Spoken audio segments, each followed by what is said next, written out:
Yo, what's up, everyone? I've been doing a lot of these sample flip type challenges since the quarantine and the pandemic and all that stuff has happened.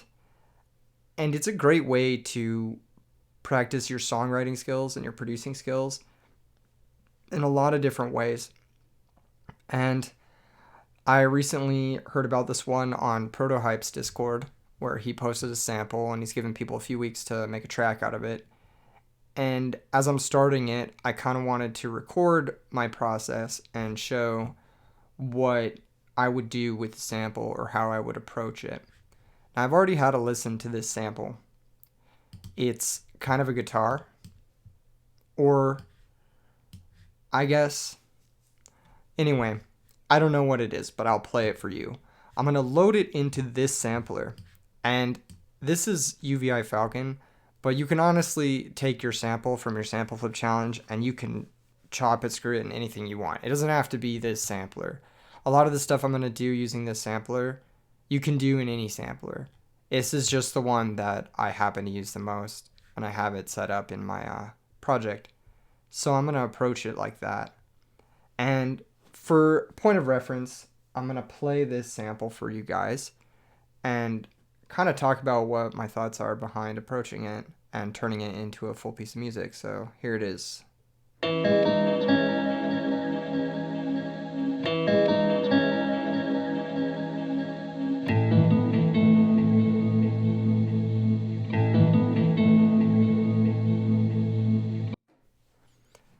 Okay, so it's kind of like a guitar, a clean guitar through an amp or something. You've got this sort of lo-fi noise stuff happening, which can be cool. It can also be a bother, but that just depends on how we approach the sample. And as far as actual tonality goes, it's pretty straight tonality. There's no like weird timbres or anything. It's pretty much the notes that the guitar is playing are the notes that's in the sample. There's no like pitch bends or amp effects or delays or whatever. It's basically the guitar of the room in that. So what do we have with here with this information? We have some transient information when the guitar is first strummed, right? At the very beginning of that. Let me see if I can isolate that real quick. And the way I'm going to do that is I'm going to take the ADSR, which is your attack, decay, sustain, release envelope, and I'm going to turn the sustain all the way down, and I'm going to turn the decay up just so it captures that first attack of the sound. That might be a little bit too much. Let's turn that down a bit. Cool. So we've got this sound, which could be any variety of anything, like a percussive sound or like an arpeggio. You know, you could do something cool that way.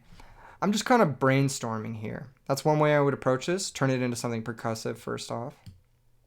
The next thing you could do is you could turn this into like a pad, I suppose. And I think the best way to do that would be to increase the attack a fair bit so it kind of fades in, right? That way it has that sort of blooming quality. But it still has the guitar strumming, which I would want to take out. And one of the reasons I use this sampler over any other sampler is because you can just right click and you can swap modes. And as you can see here, we have regular sample mode, we have a slice mode, which is better for like loops and stuff, and you have a granular mode. And I'm probably going to use the granular mode for this to create a pad. And the reason for that is I can adjust the direction of the sample being played to play it backwards, which is cool. I can also slow down the speed of the sample pretty easily with the dial. And I can also change the size and density of the grains and a few other things to get some really cool tones. Yeah. So let's see how this sounds just in the granular engine going forwards for now. Already you can hear like a subtle difference between this and the stretch function. And that's because the algorithms that play this sort of sample back are slightly different in each of the samplers, which is really interesting stuff. You can get different textures that way sometimes. And those differences get amplified like the more you change notes. Like if I play a fifth on this, it's going to sound drastically different on a granular mode than it is on a regular sampler mode, which would shrink the sound or shrink the sample according to the pitch. Or on a stretch mode, it would be slightly different as well.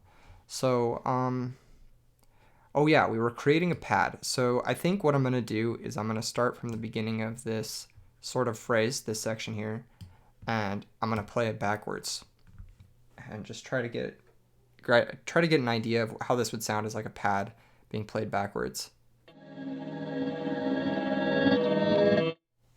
Already that sounds amazing. That's really cool. Whatever the hell that is, that's really, really cool. So from here, I would just record this out or duplicate this and continue working on it and finding new ways I can approach this. So that's one way, and I have that way up here duplicated. And now I'm going to mess with it from a different approach. I think we can take the pad approach even further than how we have it in that original patch. So let's see if we can shrink the size of this and get something a little bit more airy and spacious, something a little bit less guitar tone. Okay, we're still getting a lot of that guitar tone. Maybe if I turn up the voices and give it a little bit of a chorus and time spread. I don't know what that does, honestly, but I'm assuming it's some type of chorus situation. Okay, that's kind of blurring it a little bit. Let's turn down this fade, which is cross-fading the small samples together into each other. This might change the volume of the sound. Yeah, it's a little bit louder, but once we start to change the density and the size, we'll notice that affecting the fade is a big deal. Let's see if we can just drag this around and see if we can find something cool.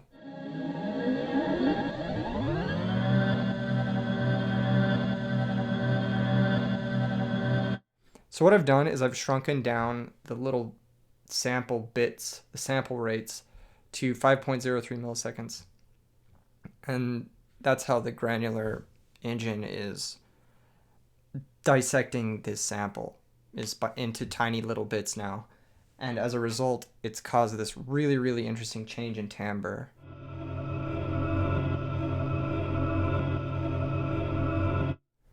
That's really, really sick. I would use that to start a beat, like straight up. Like, that's just a really cool texture.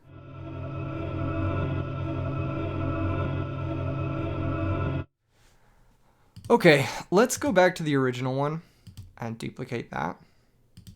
And let's create that percussive sound we had initially. And let's take that along with these two reverse sort of guitar tones that we have and see if we can start a song or something that could lead into a song, like an introduction or something. And just to get an idea of the sort of workflow it takes with working with these types of samples in these sample challenges.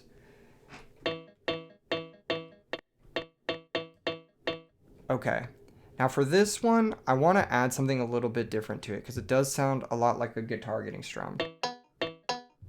And that's cool, but me personally, I want it to sound a little weirder.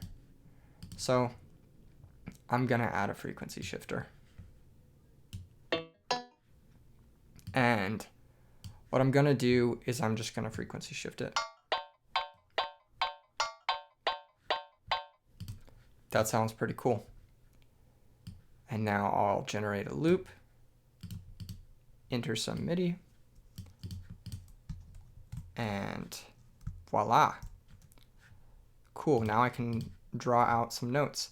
Let's actually turn on the metronome so I can hear exactly what I'm doing. What notes was I playing? G and C.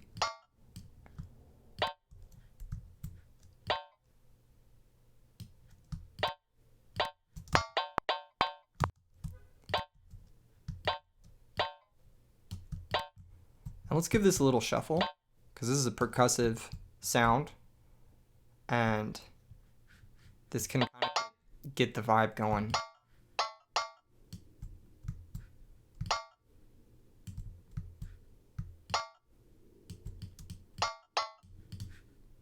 Let's hear how this sounds.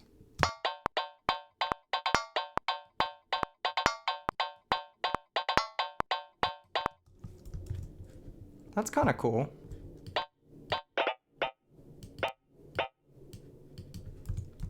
Let's do something like this.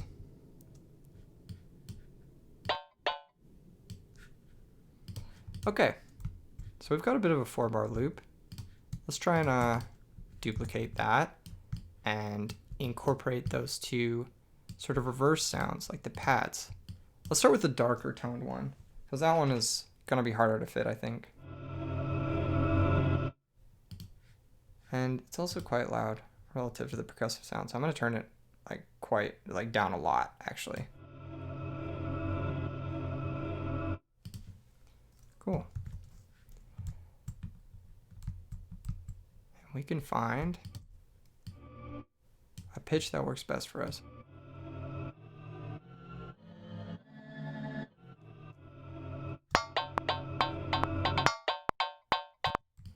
So let's get that going. Maybe 2-bar loops, 8-beat loops. I'm not really sure. I'm kind of just guessing here. I think I can switch the metronome off now, because we have the percussion giving us a little bit of a little vibe.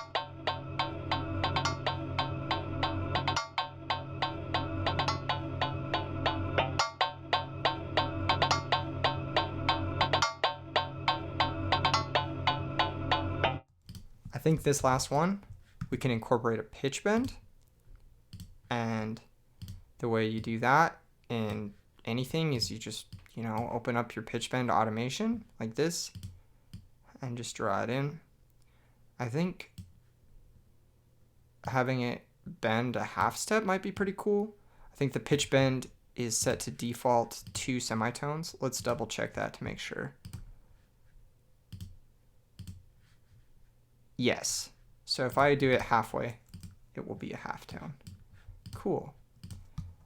And then the next thing that's important is to set this pitch bend neutral afterward, or else it won't reset. Okay. Very cool. Let's see how this all sounds.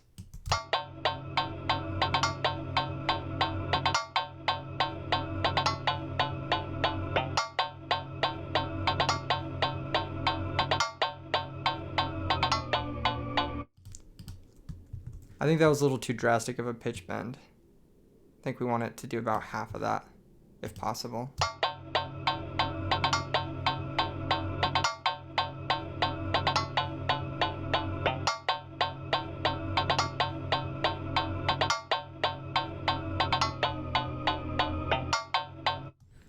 That's really cool. It has like a unique textural sound to it already. And I think this last one that's very tonal, we just got to figure out exactly what we're dealing with chord-wise here. What is this? These notes. It's dissonant. It's definitely dissonant. I think that has something to do with adjusting the size of the sample rate and the granular thing. So we're going to have to harmonize that somehow. And I think actually the root note.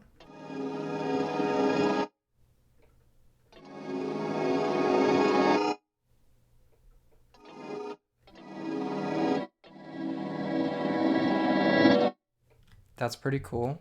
If we play a minor third, it gets all those interesting harmonics going on. But also the what is it, tonic and the dominant also sound pretty cool together. That sounds pretty cool. And we can adjust the rate of this sample playback to be maybe 1 bar instead of 2 bars. So it kind of chops that other one up and gives it a little bit more pulse and flow. Ooh, that's kind of nice, that deeper one. Maybe we'll try that. No, that's too deep.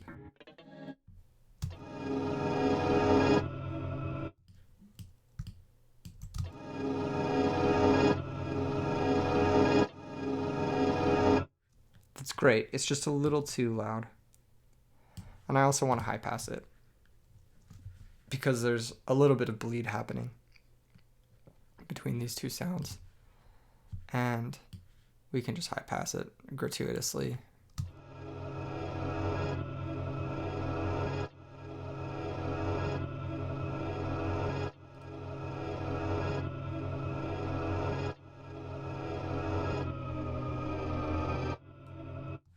Okay, cool. Cool. I actually don't think I need to use the pitch bend automation for this. I can just type it in a half step lower, and that ought to work. Now let's duplicate these and see how it sounds with the percussive sound.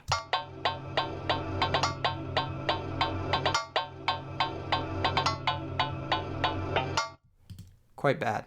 It sounds quite bad, actually. I think this is the weakest link, whatever the hell this is, or the percussive sound is too detuned, which we can sort of affect and find a happier spot for it.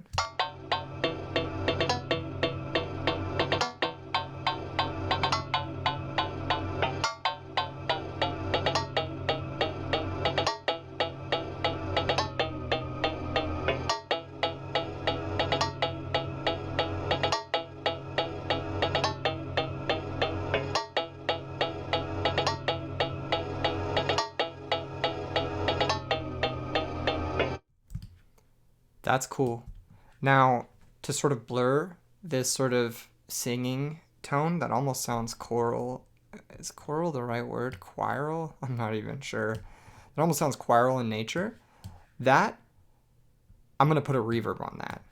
And that way we can kind of give it this sort of very real, like, dark sense. I don't know if dark is the right word. But I'm literally going to use a preset called Dark Abyss, so I hope dark is the right word. This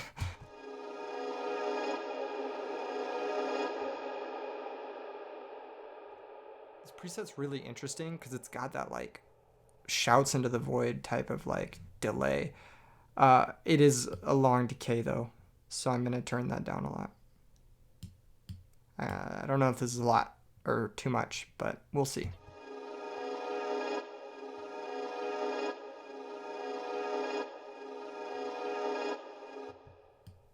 It should be fine for now.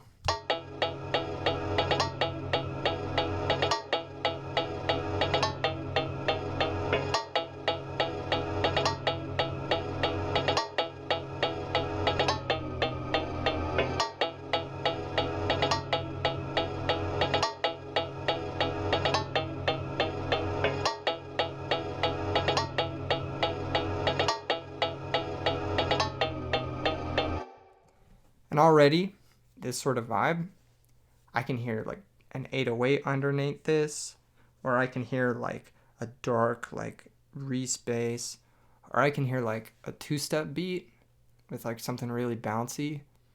So this is just a few ways you can process a sample and turn it into a song. Really, really quick, actually. And I think this sort of approach is really good to practice. And that's why I would recommend that everyone goes and does as many sample flip challenges as possible.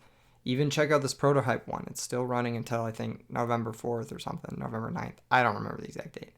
But do as many sample flip challenges as possible. Hopefully these techniques kind of inspired you, kind of helped you see things from a new perspective and approach making music a little differently.